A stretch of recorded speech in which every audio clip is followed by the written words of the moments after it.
So finally, contexts. Contexts are the spaces, the surfaces, the dimensional spaces where resources are shared.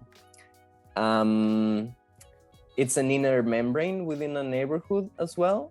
So in the sense of we envision each context to have its own rules of who can enter and what they can do inside of a specific context. And basically, when designing a neighborhood, context define, or you have to ask the question, what is the best way to present a specific resource in a visual space? Some examples of contexts in a very, very short list would be something like a feed. It's a one-dimensional context. Things are organized from top to bottom normally. But then you also have a grid, right? Which is a two-dimensional context with every element being having the same size, like in an Instagram profile, for example. But then you also have more complex contexts, like a publication blog, where you have maybe, imagine a newspaper front page. You have the headline article being bigger. Then you have maybe 2 or 3 mid-sized articles, and then you might have 8 different smaller articles.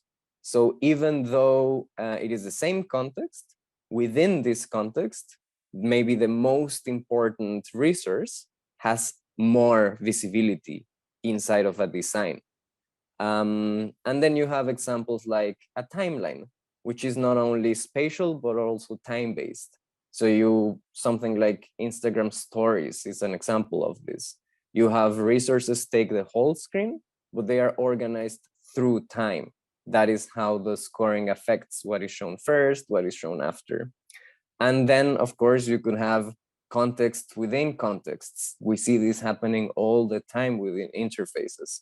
Subcontexts. You could have an Instagram post that has a subcontext for comments. And inside that subcontext, the resource comment has its own scoring mechanism, right?